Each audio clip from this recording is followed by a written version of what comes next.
guys, so today I'm going to try this epoxy thing that everyone's talking about with the fairings. So if you have a 2022 Grom, you probably know about this issue with the Grom. When you put pressure behind this, you will break these little tabs behind it, and I did this on the first stoppie that I tried on this bike, so now this thing is just flapping around. And from what one of you guys told me, you can epoxy behind it, so I'm going to take this fairing off, and it's your 3 bolts, so the 1, 2, 3 over there, and then you have your 2 screws that are down in there. So I'm going to pull both fairings off, epoxy behind them. This is not going to be a long video, and I'm going to apply this Gorilla epoxy to it and see how well it works, let you guys know my thoughts on how well it worked for me. I'll put it through some tests with some stoppies and see if I end up breaking those again, or if we're going to have to build some kind of like little bracketry behind it. But let's give it a shot, and I'll tell you guys what I think. I'm probably not going to video me putting the epoxy on. It's going to be very simple. I will show you what it looks like once I'm done putting it on, but probably need both hands to do it. So we'll snap to that right here. Super, super easy. I just caked the stuff down in all of the creases all over the place.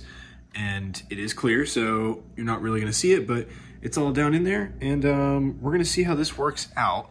So I got it on both of them. I did have a small drip right there, and same over here, but it is what it is. It's on the back. Don't really care. You're not going to see it, but yeah, so looks like it turned out pretty good. So we will see how well this actually works once it's on the bike and start doing some stoppies. So I'm going to go let this dry overnight, and then I'm going to go do some stoppies tomorrow, and I will tell you guys what I think of doing this to your bike.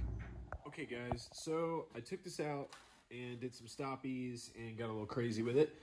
Stoppies went well, but I will say I did hear some cracking going on, so I think I did possibly split a little bit of the epoxy behind there. Maybe I need to shovel some more on there, just get a little bit more. I did let it sit for 24 hours before I did put these back on and ride it, and so it did have its dry time.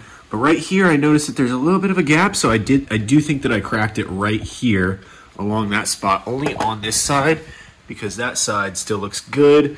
So I'm going to go through epoxy it again. So for right now, I can say that I am not thoroughly pleased with how that did turn out, but like I said, I think I just didn't use enough, so I'll pop some more on there. But if you guys are just, you know, spirited riding and trying to grip onto it and just not crack these just from like, you know, taking turns and regular riding, yes, this will work. I do grip the bike pretty hard when I'm doing stoppies, so that's probably on me.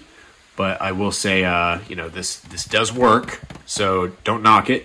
Give it a shot, see if you guys have a different opinion, but that's mine for right now. Like I said, I'm going to throw a little bit more epoxy on it, and then hopefully I'm happy with it. So, all right, guys, that is my take on the epoxy thing. And next video, we're going to be going over the clutch springs. I got some 60% Sex Machine Racing or whatever clutch springs and the Camaro plate. So we'll be going over that, be installing that in there, and see you guys on the next one.